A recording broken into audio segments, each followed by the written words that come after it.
today we have a really interesting guest. Yes. This was so interesting. And I knew it was going to be, but then it got really interesting.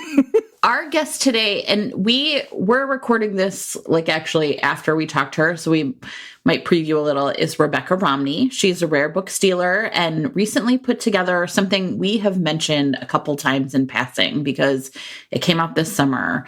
A collection of romance novel, like essentially it's called the Romance Novel in English. And it was 100-lot collection of romance, like first editions and other like sort of romance. Paraphernalia. Yeah. And it went to the Lilly Library at the University of Indiana.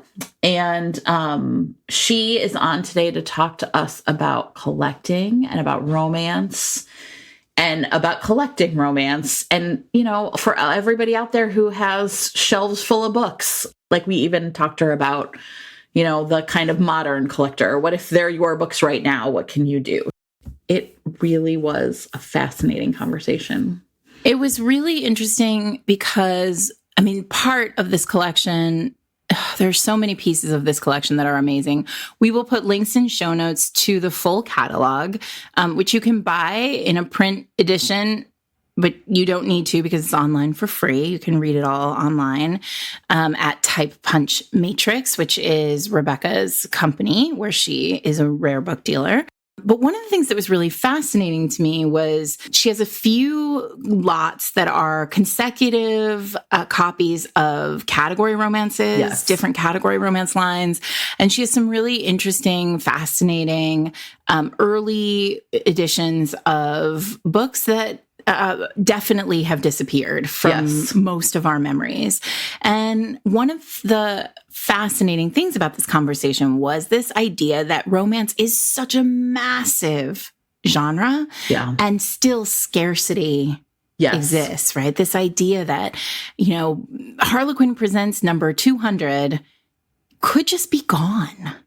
You know, we might not have it anymore. And that's wild to me, that it can both be a massive, you know, there were probably 100,000 copies of Harlequin, you know, Presents number 200, but they just get thrown away or, you know, I don't know, wallpapered a room.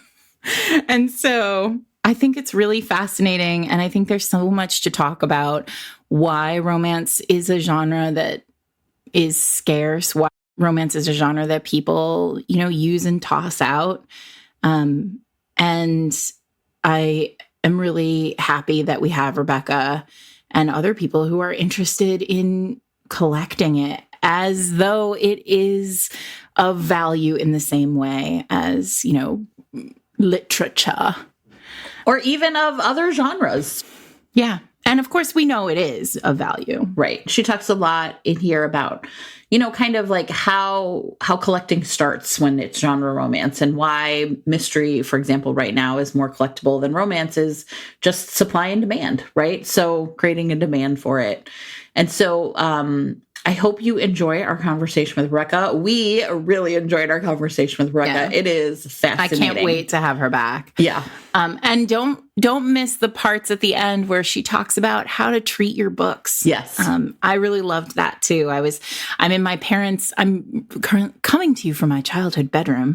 And I'm in my mom's house and I was looking at her bookshelves yesterday, and they have a lot of old books in this house. And I was noticing the way the tops of the spines all look. And stay tuned because you'll understand what I mean after you listen to the recording. But thanks to Rebecca Romney for joining us and for sharing with us and for talking to us about her work. Welcome to Fated Mates, everyone. I'm Sarah McLean. I read romance novels and I write them. And I'm Jennifer Prokop, a romance reader and editor. I change it up a little every time. You do. I haven't decided It's Scorpio yet. Season. You're allowed. It's Scorpio season. My time has come. Without further ado, here is our conversation with Rebecca Romney. Why don't you have like a really interesting, like you've been on TV. I feel like that's a little sexy. You know, you've been in like documentaries. I was looking at your website today. So tell us about how you came to be a rare book dealer. I became a rare book dealer entirely by accident. Before I saw the job opening, I didn't know that this was a career that even existed. I just assumed that, rare books, book collecting, that was all part of some elevated, rarefied, fancy environment that I didn't belong in, right? And so when I saw the job listing, I almost didn't apply for it at all. In fact, I thought I wasn't qualified. I thought this wasn't for me. And it was my mother who said, you know what, don't pre-disqualify yourself. Yes. You should just apply. She was right. I got the job. And as is typical in the rare book trade, you generally get training almost like an apprenticeship, because there aren't any degrees in rare book selling, right? And so I got the training after I was hired, and that's kind of how everything started to fall into place. I truly had no idea this was a thing I could do. So, what was the company? I mean, was it like Sotheby's or Yeah, it was a big, large company. So the name of the company is Bowman Rare Books, and Bauman, and they are based in Philadelphia, New York. And they were opening up a gallery in Las Vegas. And I had just come home from abroad, and I was sort of in between about where I was going to go next. I planned to go to graduate school, but the timing was off. And so I was just looking for a job in my home base, which was Las Vegas, because that's where my parents lived. And I saw the listing. That's how it started. So I was part of the group that opened that gallery in Las Vegas for this larger rare book firm that was sort of national firm. That is so cool. So it feels like rare books. Wait, listen. Oh. I know you're going to say something really serious right now, but can I tell you one of my favorite Elizabeth Lowell's it's about a Las Vegas, it's called Rarities Unlimited. And I forget the name of the book. It's like Running Scared. And she's like selling rare stuff. And then there's bad guys. And I just want you to know that you're a romance heroine. It's amazing. Look at you. I need to read that. Lowell job. You have an Elizabeth Lowell job. It's real. I have to admit that I'm a sucker for any books that take place in the rare book world. I love it. I love those books, and including romances. If it's romance that's rare book trade or rare book on the institutional side, I am here for it. I think she's actually selling gold or something, but all the rest of it. Whatever. Totally, let's pretend it's books. Gold books, I think is what you mean. Gold books. That is a thing. Those would be real heavy, but fine. So can you tell us some fun facts? What's the rarest book you've ever touched? And what's the most expensive book you've ever touched? Yeah, I can tell you. Let me see. What can I say? How do I answer Or this? anything fun, just fun stuff. The fun stuff. Yes. I mean, the thing that tends to get a lot of attention is things like handling individual leaves from the Gutenberg Bible, which was the first substantial printed book in Europe. It was by movable type and all of that. Of course, all of this technology existed in China 1,000 years before Europe. But in terms of the European and Western cultural revolution that happens afterwards, this is a really critical moment. And these books are so rare that you can't find complete copies of them on the market anymore. You only find individual leaves. So that's the type of thing. The most expensive single book that I sold in Las Vegas was a first edition of Isaac Newton's Principia Mathematica, which is, wow. That's a book. That's a real book we've heard of.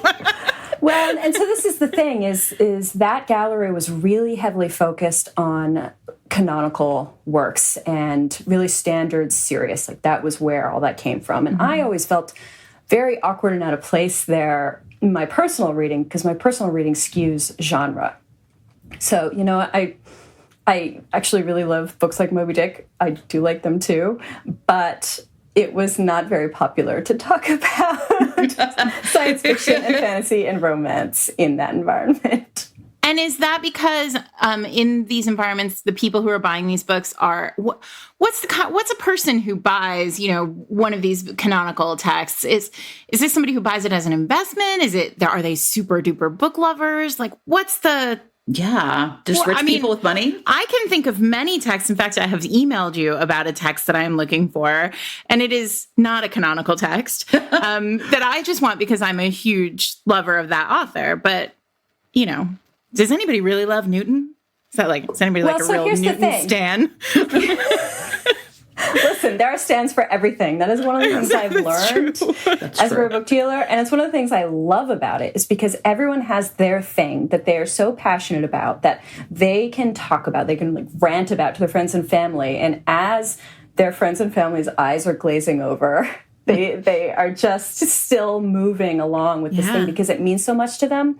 And that's what you see in rare book collecting across the board, right? These books themselves, they don't have intrinsic value on this market. This is a secondhand collectible market. The value comes in the emotional weight that we give these objects as symbols. And so that is a huge part of what you're seeing when you see big prices for something like Newton. Like that's a real before and after moment in how we conceive of the world, right? Right.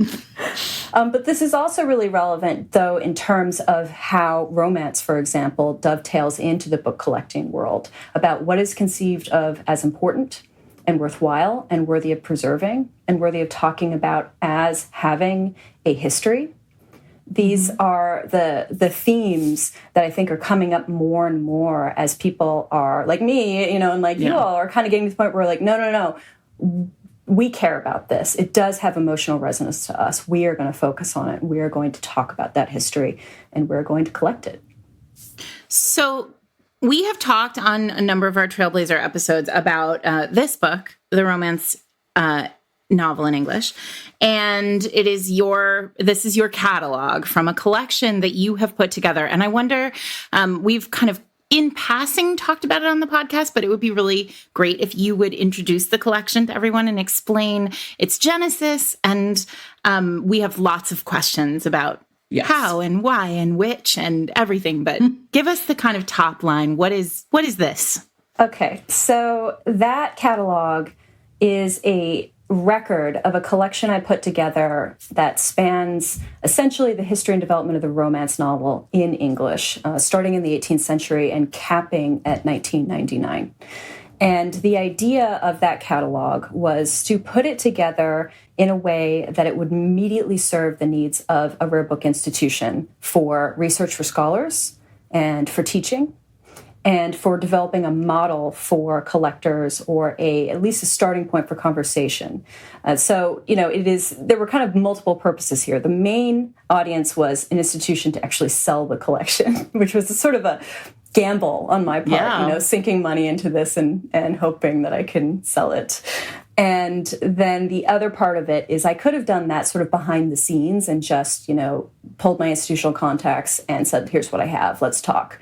But I wanted to create the catalog and, I published it online for free. You can get the hardcover limited edition, which is like fancier. But the online edition, I wanted that available specifically as a way to support, affirm, and encourage other collectors in romance, because the collectors exist. It's just that they have not gotten a lot of love in the rare book sphere. And so this was meant for me to be a little bit of like a smoke signal. We're putting up my flair to say, hey, let's have these two worlds come together, essentially. And what brought you to this? I mean, were you a romance reader that wanted this personally? Yeah. So one thing that you should know about me is that I'm incredibly rebellious by temper. I'm very contrary. I'm the type of person you tell me, to go left and I will go right just to prove that I can. And the context that is important within is that the rare book trade is incredibly masculine in culture. And essentially, I think about 85% of rare book businesses in the major trade organization in the United States, the ABA, are owned by men. Wow. And there are many, many women working in the rare book trade, but in terms of who are in leadership positions, this is very relevant. And it also affects things like what type of material is actively bought, what is offered to collectors, what is offered to institutions, what we put in catalogs and say is not only important, but worthy of taking up space in our catalogs. These are all statements. And when the rare book trade is overwhelmingly male with an overwhelmingly masculine culture, there are aspects that tend to be de-emphasized or overlooked because they don't appeal to certain types of people, the people who are making the decisions. Is it safe to assume they're also mostly white? Oh, yes. I mean, I just throw out there that other thing seems real obvious. I will say there's a really strong tradition of Jewish booksellers, and there's a really strong tradition of queer booksellers. Besides those two demographics, you're looking at New England, Ivy League educated, for the most part, white men. And any deviation from that is considered underrepresented in the trade. And this has all sorts of implications across the board. And I think that a catalog like this is meant to be a statement in that context, to say, you all are missing something. Everyone should know I was a beta reader, I guess, for the catalog, which was a real thrill. But there were some really interesting facts that sort of brought that to light. And one of them was, and I think it was, and I'll say it again if I got it wrong, is Georgette Hare also wrote mysteries. Yes. And even though she is the foundational for many people sort of the Regency and of a certain kind of historical romance, her mysteries routinely sell for way more than pristine copies of the books that we think of as foundational to romance. Mm-hmm. So I love that that's the example you brought up from the catalog with Hare, because it's a perfect example of how bizarre the supply and demand equation is. So in the secondhand market, in the collectible market, the prices are not determined by any sort of set price. They're determined by how scarce is it and how much do people want it. Mm-hmm. And with Hare, a lot of her early romances are quite scarce, but the demand is not as high as for the mysteries, because there is a much stronger tradition of buyers on the mystery side in the mysteries genre than is currently the case in the romance side. Which is so interesting because you bring up scarcity. And one of the things that we talk about all the time with romance is that these books were literally designed to be thrown out. So in history, these are incredibly scarce texts. They are. I mean, I know because I'm looking for this very particular book, and I feel like it should be, there probably were 800,000 of them printed, and they're gone. But the ones you see, too, are read to death because these books get They're read. beloved. Right. Yeah, So, they're yes, favorites. When you're looking for something that's beautiful, beautiful condition, because that's what you're thinking for a collector's item, that makes it even harder. And one thing that you see with the scarcity thing is that because there are so many books published, when you have the category romances, when you're talking 4, 6, 8, even 12 coming out a month, then what happens is you do see a type of flooding in the secondhand market that people don't understand, because the overwhelming amount of material actually belies the scarcity of any individual title.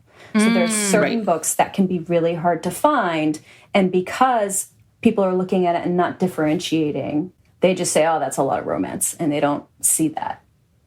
Well, for example, I mean, I want to talk about every single. We should just have you on, I know, constantly, and we'll just ask you new questions every time, because I want to. I mean, one of the most fascinating things in the catalog is that you have an arc of Lord of Scoundrels, an early reader's edition of Lord of Scoundrels, but you do not have a first edition of Lord of Scoundrels. Yes, which is bananas, right? Right.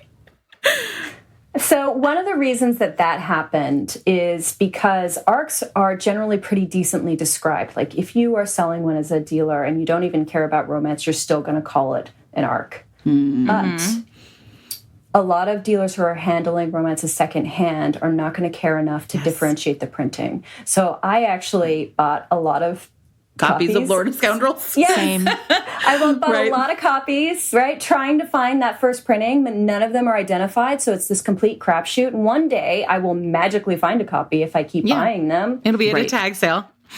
Yes, but in the meantime, the arc was properly described, so it was findable. Yeah, and until the rare book market sees that there is money there and that it's worth taking the time to take these seriously on the collectible market, they're not going to describe them as collectibles. And so we're in this weird place for that. Yeah. When you say you bought a lot of them, are you doing it the same way we do, which is, you go on eBay and you just sort of, because That's what I do. At I these know. the other thing that the category romance collection in this catalog is unbelievable. Okay, I have a lot of questions about how you got how 1,500 you Harlequin presents together or whatever, right? 625 love sweats, probably the one that I'm looking for with that weird secret baby ending. And Dig through all 600. How do you do this? So those two are great examples of collections that came almost entirely intact from a single reader who kept them over decades. Wow. Amazing. Right? And think about what that means for people who have been invested in romance, who buy the books and they keep them and they matter to them. The person who did that for these collections, it's now in a rare book institution. They're in the Lilly Library in Indiana, and they're going to be studied, her copies, because she's the one who was like, I'm not going to throw out one of those. No, it was one of those situations where it was like, I think it was her son who had them, and it was like, oh. What am I going to do with these? And I was like, let's talk. I mean, imagine opening like a closet and being like, my grandmother collected. And I'm sure so many people have done this. Sure.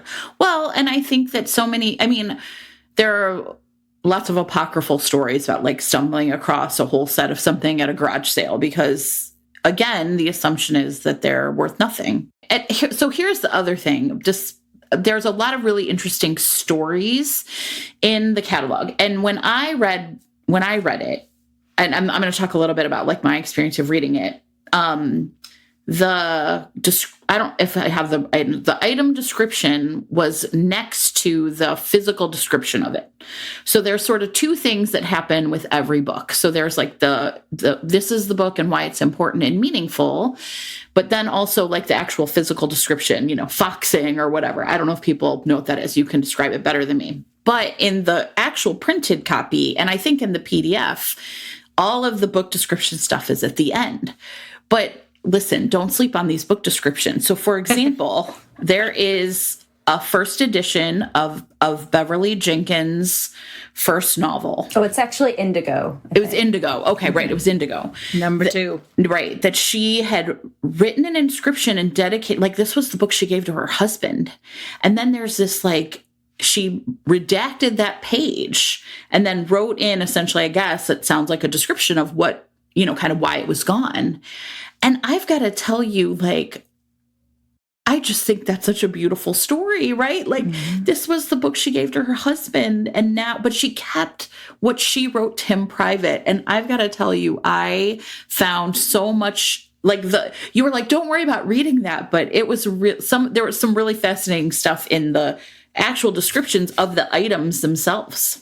Yes, the Beverly Jenkins copies, specifically the reason I didn't include that tidbit in the primary description was to respect that aspect of it. I didn't want to make a big deal out of it because that was not why it was there. Yeah. And so I was including it as part of, in my physical description, I have to include all of that. And, it is something that must be recorded. But the other hand, respecting her wishes. Even, she didn't say explicitly about that, but it was something where I just felt that that would be a better balance in terms of respecting. It's very hard for me as a rare book dealer talking with and dealing with living authors. I'm much more comfortable with dead authors. I bet. Newton was a jerk by his book. I mean, so like the story has meaning because of its like the history of romance, but individual items also have meaning. And I think that's what was so fascinating about reading the catalog itself was that you get this picture of both of those things. Mm-hmm. Yes, I really wanted to tell stories from a number of different angles, like not just the sort of overarching story of the history of romance, but in individual cases, I'm looking at these books as historical artifacts and what clues can I find in these physical copies themselves that we can learn from, that we can find something really interesting that will take us down a new rabbit hole, that can lead to other types of research. That was a big part of it, is a sort of the book historical, book collecting. We're grounded in the objectness of these. So there are 100 lots in this collection, and I'm curious if you could talk a little more about how you choose 100 out of a lot of books.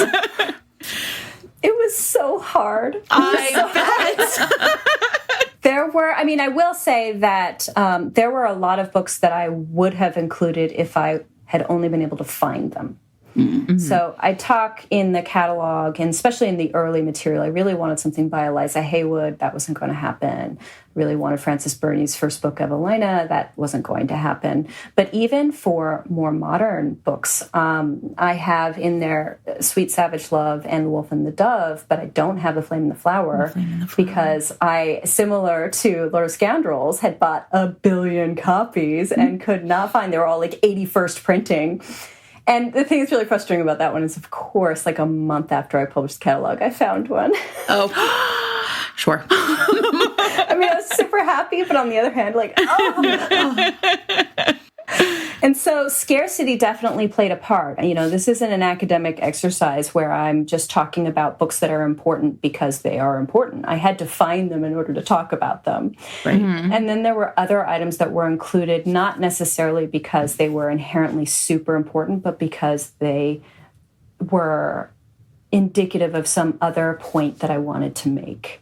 And that was the reason for including a number of things that individually I wouldn't say they belonged in any sort of like romance canon, but it was important to start that conversation and to encourage others to, run off down that path. And we, even when we talk about books, like sometimes we choose a book as, this is an example. It's not the exemplar. And I think that makes sense, that especially since you have to come up with the actual object, right? That seems, and I would also say anybody wanting to read this, there were like romances I've never, especially the category romances, things I had never seen before, right? Like really cool stuff. Like I was like, look at these, this is amazing. Those weirdo American historicals or whatever, right? Well, that was kind of why I have those American regions in there, which are just like an aberration. I could not explain them. Right? There's another thing there. What was it that I just included because it's just so unusual? Oh, the Finding Mr. Right series. So that category, it was so short-lived. It was like, I don't know, like 9 issues or something. Right. The first book is amazing. It's about a woman who writes feminist columns, and she ends up right at the beginning getting, essentially she breaks up with her boyfriend. Her boyfriend can't stand her feminism anymore, is how it kind of starts. And then it ends with Among Us. Exactly. Like, very relatable, right? And then it ends with a sort of really nice affirmative discussion of them being childless by choice, which you do not expect in a book from the early 1980s. No, not at all. Amazing. Yes. So there are things like that. They just, the more you dig into it, the more you find things that you weren't looking for and that you didn't expect. When we wrote the last Rita ceremony, the final Ritas, we did a lot of this work of like trying to figure out who the firsts, I'm sort of air quoting first, but these like early important texts. And I discovered Encanto then. And you talk about, so Encanto was published by Kensington, and the books were both in English and in Spanish. And my understanding is that if you literally flip the book over, so the book was a category and it read, front to back in English. And then if you flip the book over, it read front to back in Spanish, the same book, which is so cool. Right. But you couldn't find, I've always been like, I want to see one of those, and you couldn't find one, right? They are very hard to find. The reason, in many cases, that there are only a few examples of some of these is because I couldn't find more than a few examples. Right. Like, as in a collecting environment, the impulse is to be a completist. Like I have the entire, first year of Encanto or whatever, and that wasn't going to happen. Yeah. No. And so instead, it was like, here's the most I could find, and that was meant to be an additional statement of scarcity. Of okay, these are the ones that I was able to get the whole series, so these are findable. But these other ones, I looked for 5 years and I was still not finding the full series. Yeah. Wow. But that actually is a good example. So in Canto, there was also a series done by a small press publisher, Tango 2, which came out and was meant to be sort of Latinx romances. And that came out the year before Encanto. And I had never seen any reference to it pretty much anywhere, not in any scholarship. I'd never heard of it either. Not any chatter, right? It just didn't really have a footprint that I had noticed. And the only reason I came into contact with it was because of that material that is also a lot of the romance collector who collected promotional materials for romance from the 80s. That stuff was awesome. Yes, and it was going through that I was like, wait a minute, what is this? I just had a notice, and I was like, all right, I have to figure out what that is. And that's the thing I love so much about collecting, is that it just takes you to the next thing, and it takes you on this like adventure. You really don't know where you're going to end up. I kept thinking as I was reading it, I was like, oh, I wonder if this is in there. Oh, she should know about this. No, I just feel like, this collection could just be expanded on forever and ever and ever. Well, the thing about lists is that, like, they kind of inherently encourage argument of, like, why didn't you include this? Like, why did you do this book of theirs instead of the other one? And so I like that. I mean, the whole point is, to start conversations. And, if anyone disagrees with what I chose, like, I would love to hear from you. Yeah. No, but you do hear, there are these legendary books or items.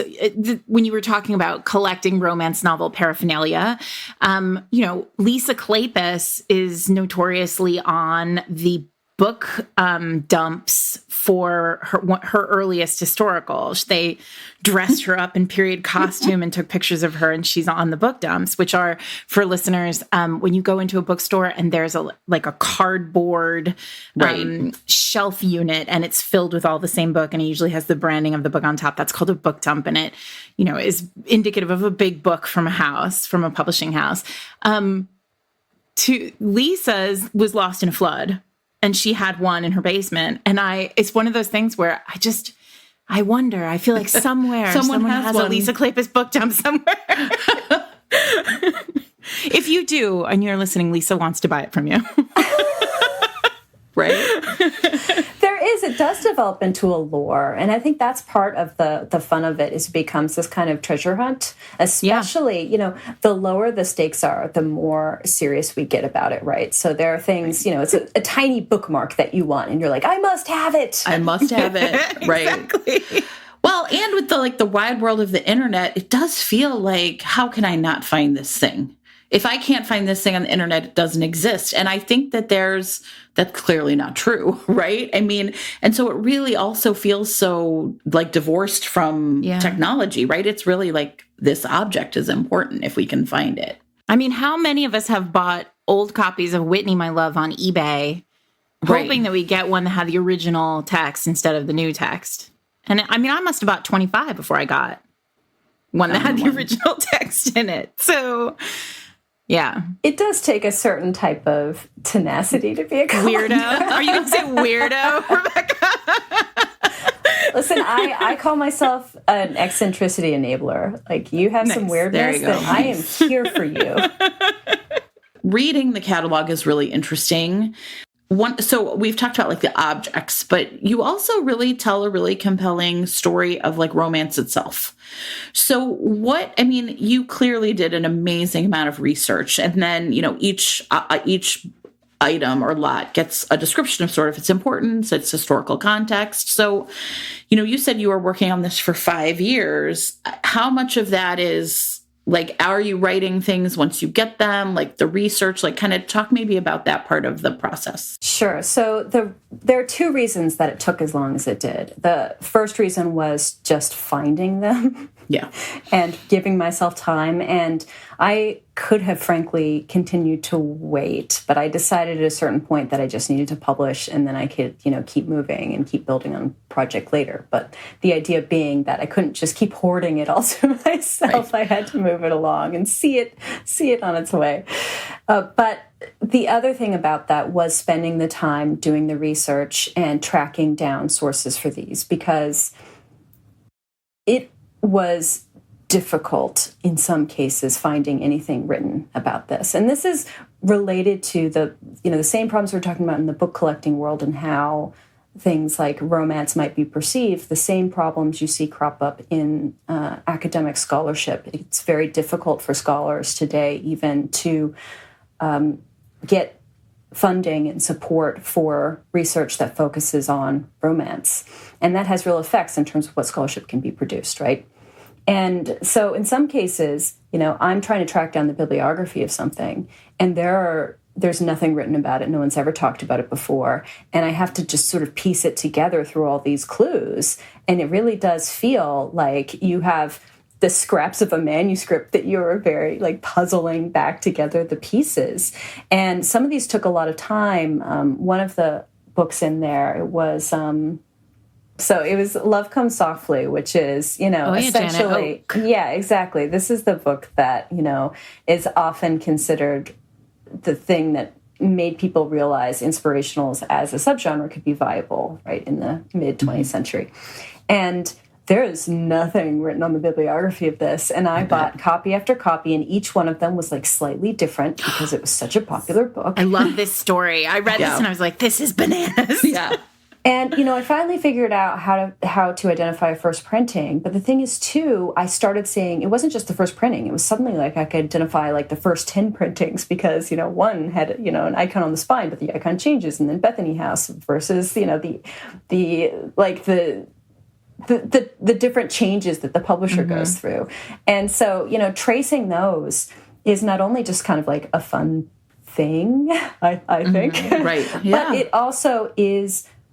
it becomes the way that you learn about these things that you didn't expect. You're like, oh, that's what happened to Bethany House. That's why that publisher became a big deal. Oh, that's what was going on with distribution. And that's why these romances suddenly became very, very popular. It's when they're distributed in Walmart. And you start seeing these patterns that you put into the larger picture, which gets back to your question about process. So I didn't really write the catalog until a few months before I was thinking of publishing, because I knew why I was picking each one, and I kind of had my thesis and the idea behind each one.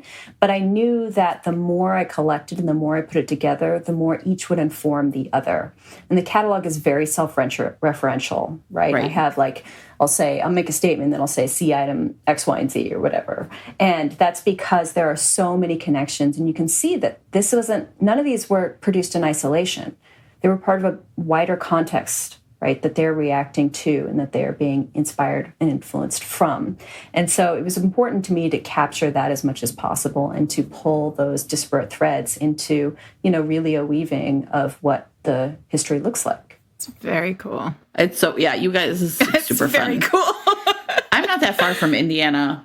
I think I'm just going to have to go down so there. let's talk about selling it. So you put this thing together, and then you found a home for it, and talk about that process. Yes. So that was an interesting process because I sold it actually much faster than I expected to. Yay. That's great news. I know.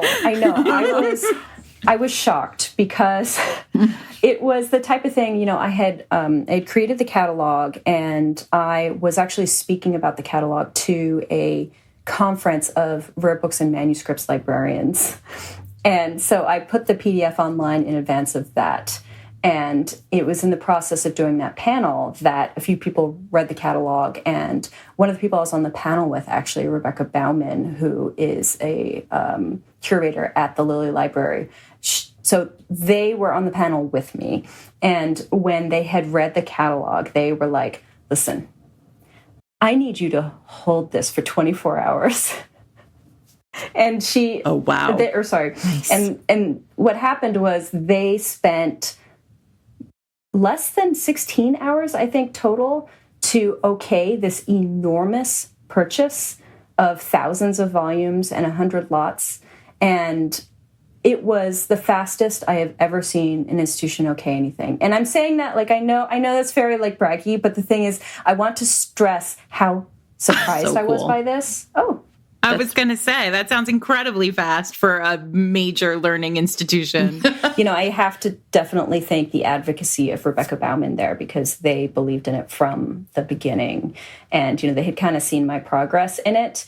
And it was really gratifying to see the response from the Rare Book Library side, because even though the Lilly snapped it up, I ended up having a number of conversations with other curators from rare book institutions and big rare book institutions who were like, we want to expand our holdings specifically in romance. Where do we start? What do we do? Wow. That's cool. Great. Yes. And so to me, I just felt like, okay, well, at least, some people are listening. Right. I don't know that people in the rare book trade are going to listen, but there are people at institutions who it has to start somewhere, right? So this is my question, because obviously, I'm on the record for being somebody who wants to buy books that I love and build a collection of, I don't care if anybody ever wants to buy them from me, but build a collection. So I guess the question that I have is twofold. One, relating specifically to this collection. Why did it ever occur to you to sort of say, oh, well, I'm just going to go out to, people who I think would be interested in collecting rare books in romance? And then the second piece is, how, if you are somebody like that, what do you do? How does this work? Yeah. So part of what I wanted to do with this is to start exactly this conversation for people who are interested in the idea of romance collecting, to suddenly take a step back and be like, oh, whoa, I could really do this. Because that is the moment that I referred to earlier on in my career, when I didn't know that being in the rare book trade was even a thing. And then I had this really transformative, truly life-changing moment where I was like, oh no, I can do it. Right. I can just jump in. Mm-hmm. And that is truly what you can do. You can just jump in. It's okay to make mistakes. Enjoy the process. Truly with collecting, the process is the point. The hunt, the adventure of it, the learning new things, that is the point. And so the main thing that I would say is, don't do exactly the thing that my mother told me not to do, which is don't cut yourself off too early. Don't sell yourself short. Don't worry about, oh, well, I don't have a great collection. Oh, I'm not really a collector. No. If you are into this, just jump in and explore it. And you don't have to create, a world-class collection. All you're looking to do is do something that makes you happy. And, if you're a romance reader, you completely understand that. Right now, the goal, if you can come across a first edition of Lord of Scoundrels, you should stamp it up, everybody. But that, the best collections start with people following, their own passions and interests, right? Yes. So if you're going to start your collection now, it doesn't have to be things that are rare. It could be things that, is there advice for people who maybe can only buy, kind of books they love now? Are there tips about how to store or keep books? Maybe things like that. Yes. So first of all, I will say that there are a lot of books that are very interesting to collect, if it's your thing, that are still pretty inexpensive.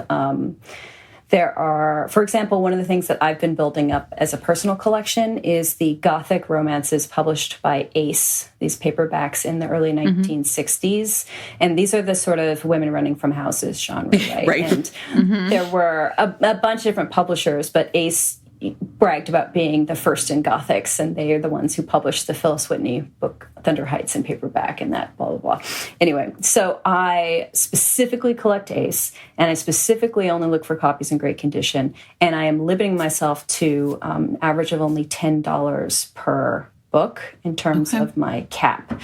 And all of those boundaries, it's sort of it's like a sonnet, right? You have the boundaries in order to create a challenge, right? And that's this, actually, it's the same in romance, right? You have certain structures that actually allow you to really get into nuances and to really explore individual aspects of it. And that's what I found in, say, focusing specifically on Ace and focusing in an area where people haven't really run into yet, stood out of houses.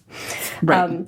But this is the same when it comes to modern material. I really encourage people to think about collecting not as this sort of acquisitive capitalist angle, but instead this is an exercise in mindful, thoughtful acquisition that actually doesn't have to be about exchanging money at all. One of the things I do in the trade is I judge a book collecting prize.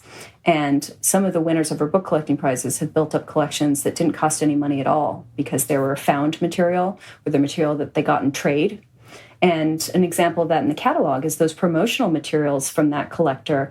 She wasn't paying for those. She was just writing authors and asking, do you have any like spare bookmarks left over from your recent book? And they would send them to her, and then they'd send her these like chatty letters, and she kept the letters with them. And so that was something, she wasn't spending money to do that. So, I really push back on the idea that you have to have a lot of money, which I think people think about when they talk about, right, Isaac Newton's Principia Mathematica. That's what we think about when you think about collecting. But those headlines, I think, belie the real vivid, complex, beautiful complications that you find in collecting, right? A lot of collecting on the ground does not work like that. It is all of us just allowing ourselves to be weird.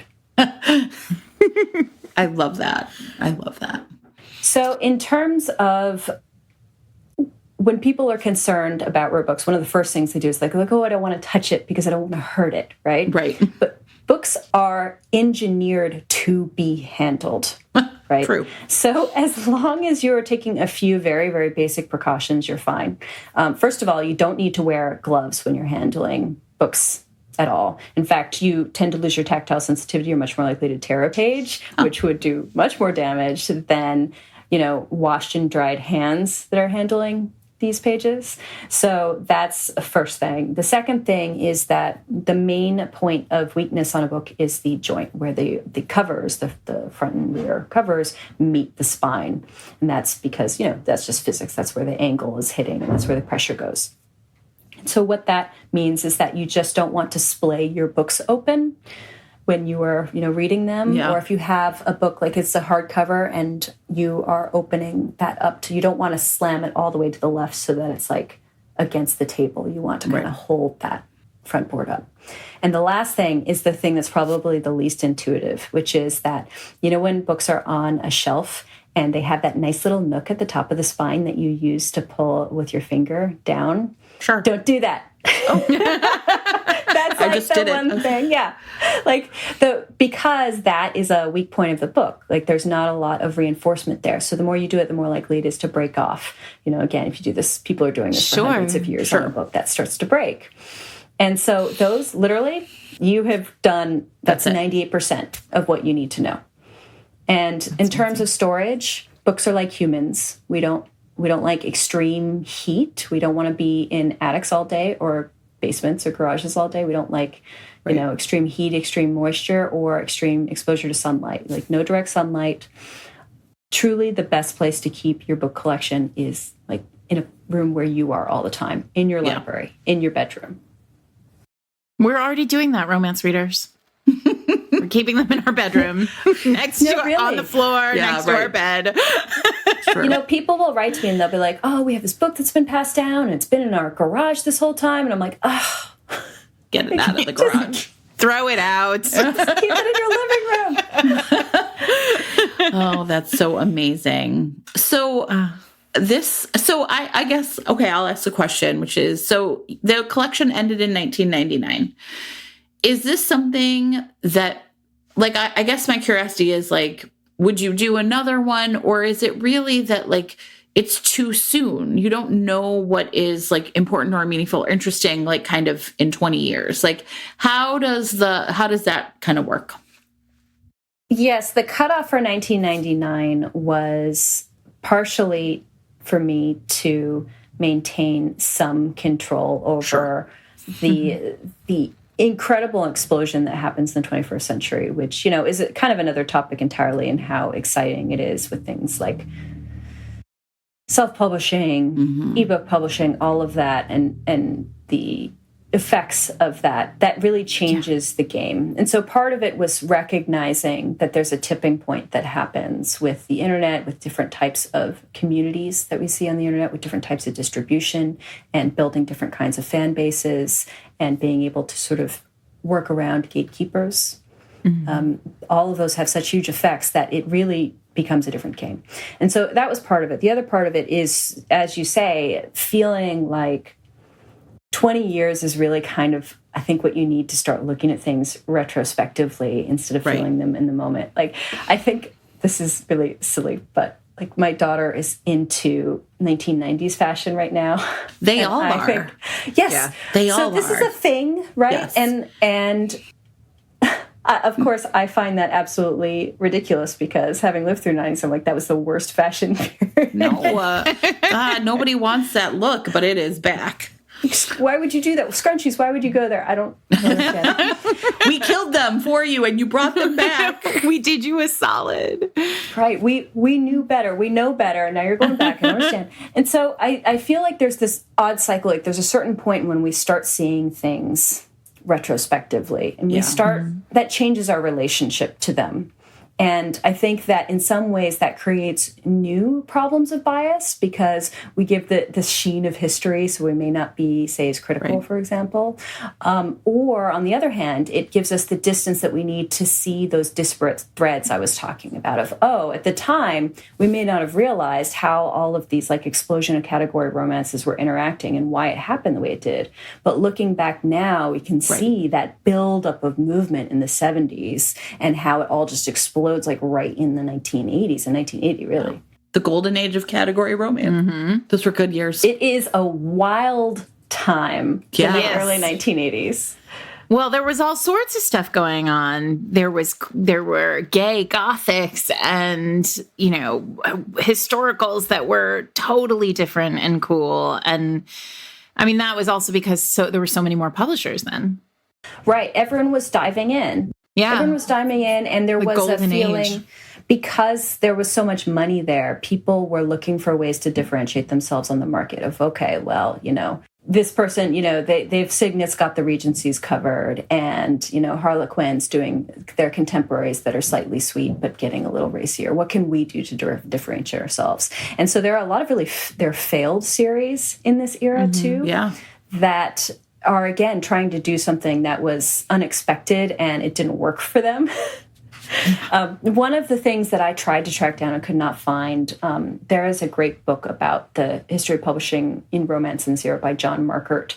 And he talks about right in the middle of a series, they actually pivoted to a line they called Adam, which was from the hero's perspective. And the argument was that it didn't succeed because no one wanted that. And now, of course, we feel like, you have to have hero's perspective. But in the 1980s, that was cited as the reason for the failure of that line. That's really interesting. Well, it's interesting because we've talked about that like there's a hero POV that comes in and romance changes forever. Well, in one of our Trailblazer episodes, we talked about like hitting the wave at the right time, right? And I feel like that's the thing is like some of these lines that don't work didn't hit the wave at the right time, right? Like they were too early or too late. And it's really fascinating also to see something that like now we're like, oh yeah, I mean, of course. And that at the time it was too much. That's really interesting.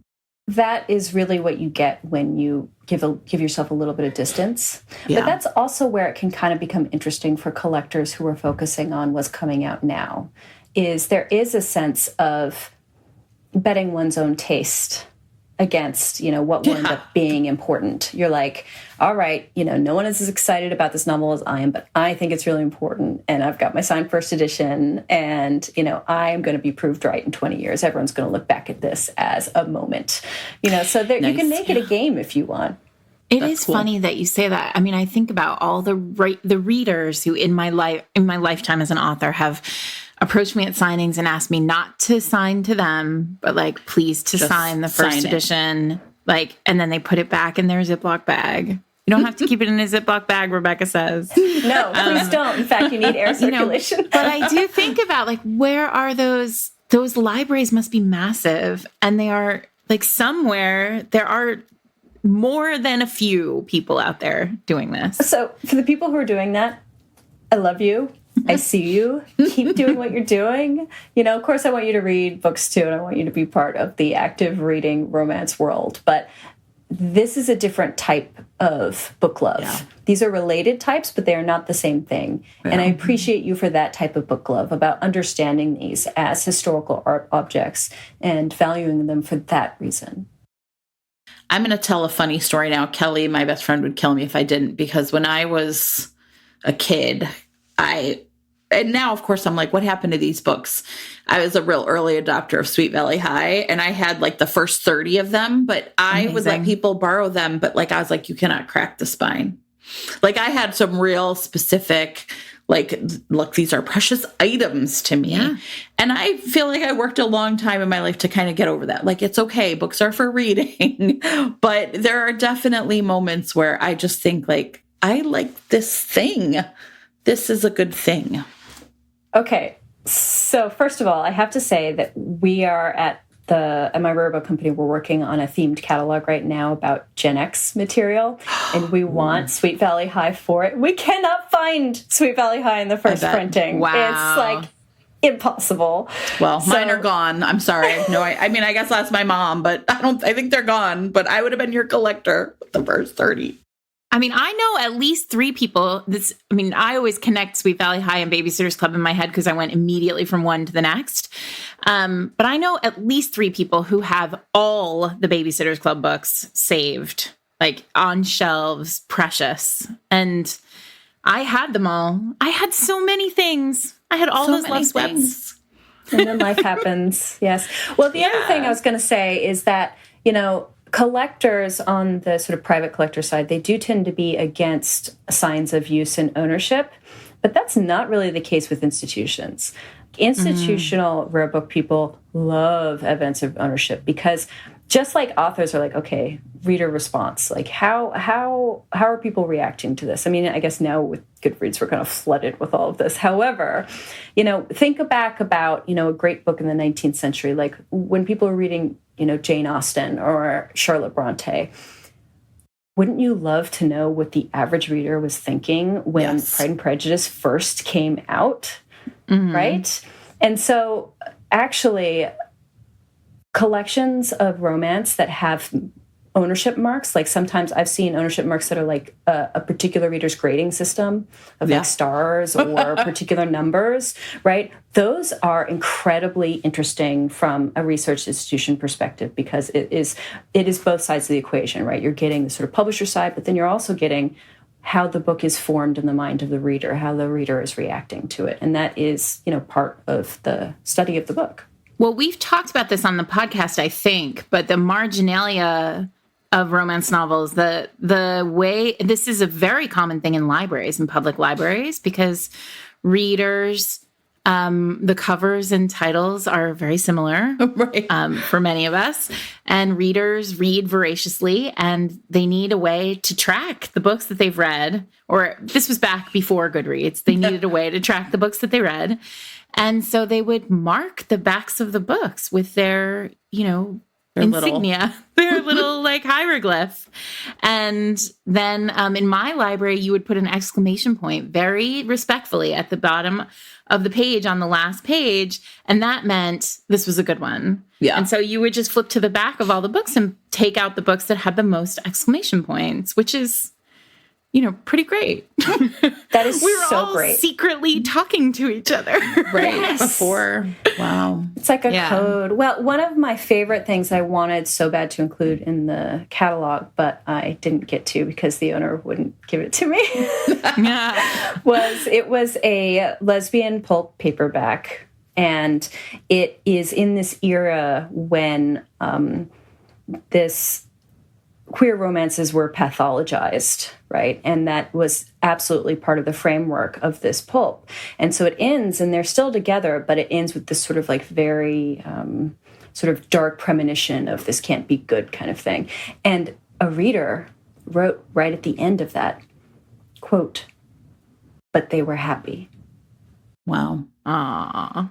And the reader was like, "No, I'm not listening to you. Yeah. I see them. They were happy. That's what matters." I love that. That's so nice. I know. Like, you guys, romance what a fun job you have. That's a pretty fun Way job. more fun than my job.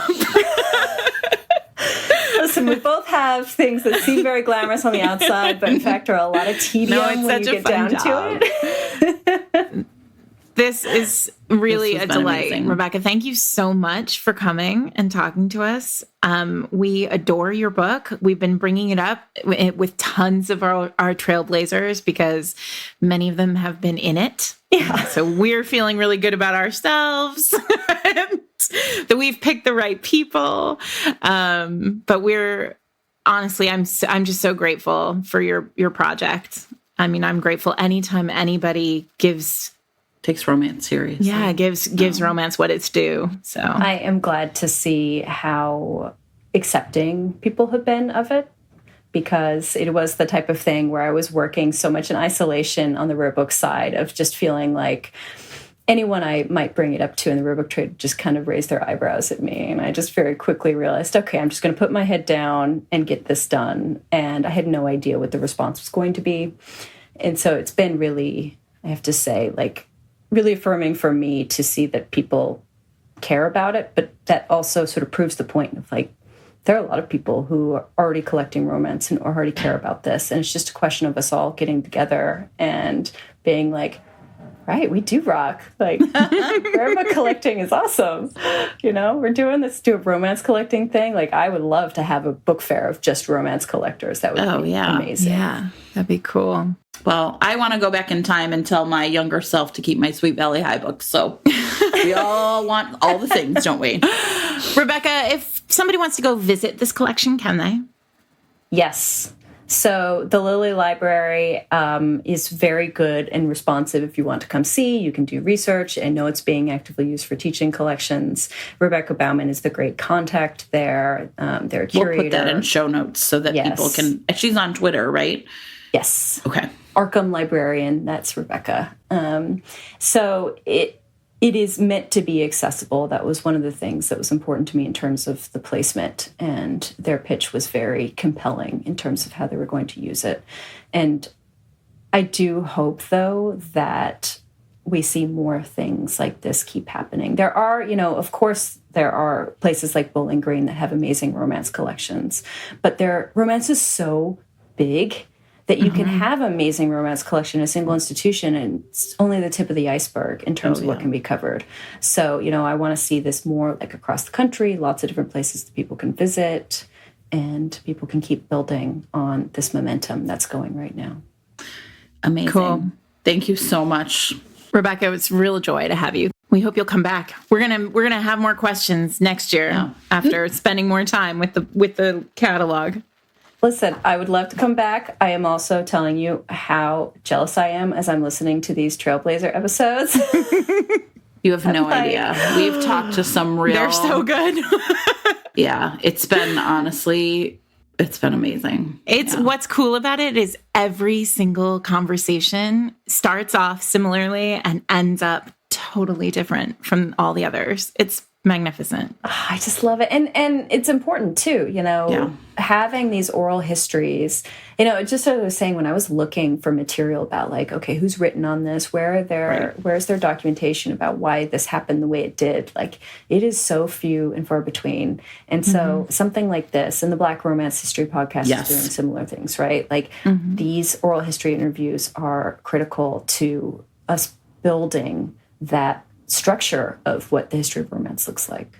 We need to they're sort of the prioritized transcripts, but that doesn't really mean a lot because transcripts are very low on my personal list of things to do, but I know that they have to be done because they really are, right, for many of the people that we have talked to, or it's going to be the only time they've talked about it publicly. So, yeah.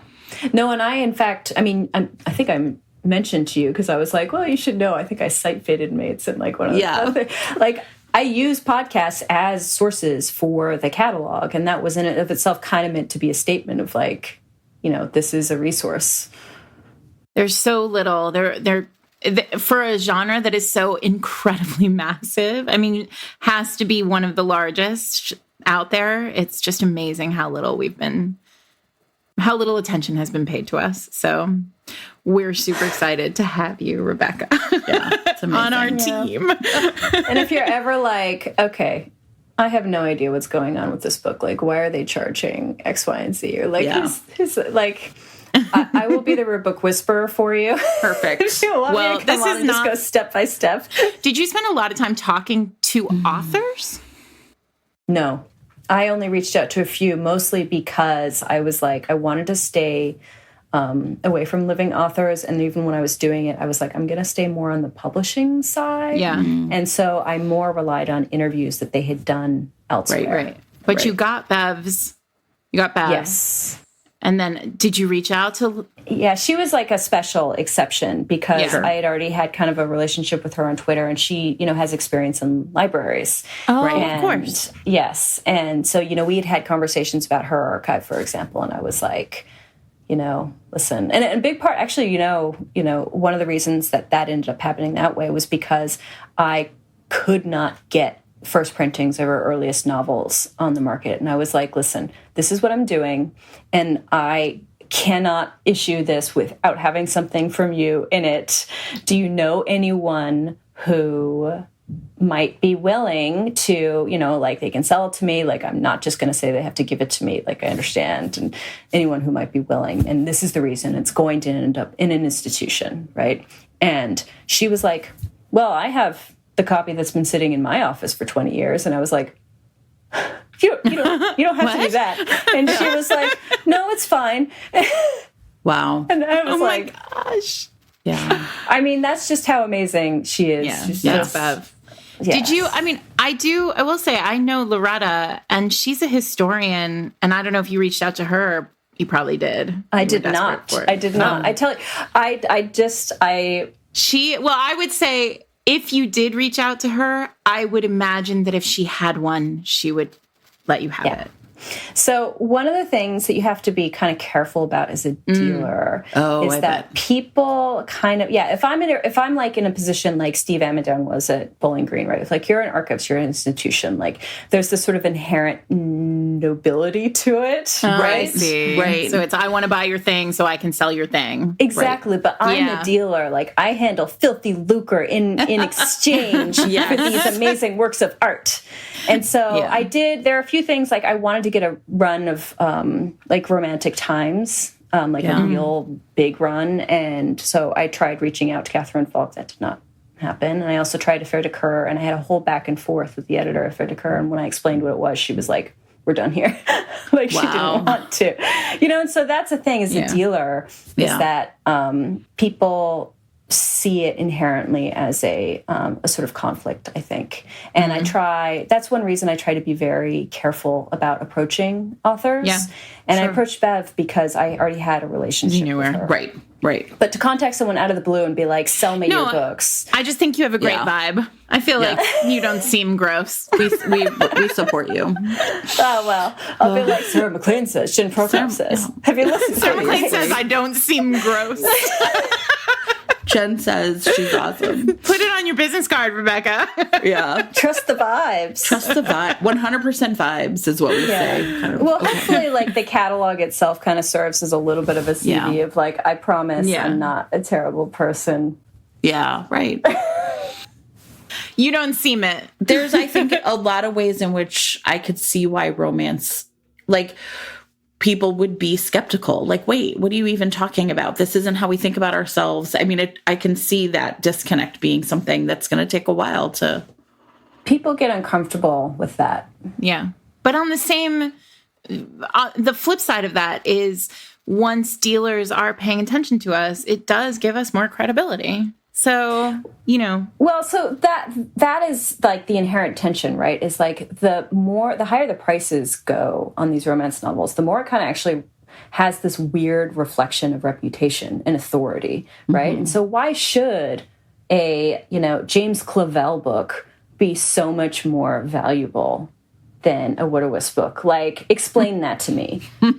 I don't agree. I disagree. Listen, a couple days ago, Sarah was all twerked up because she was Googling how much these books were worth, and she was like outraged. And I was like, okay, calm down. Well, here's Sarah. why. Because in the catalog, it says that the Pride and Prejudice cost is worth more than the rest of the catalog. Yes, you're backing into it. Yeah. So I was trying to figure out, like, how much So, and I mean, so I Googled how much is a first edition of Pride and Prejudice, and I came up with like, I think it was like $20,000 to $30,000. Oh, it's way more than that. Way more than that, actually. Okay. But this makes me feel much better. Okay.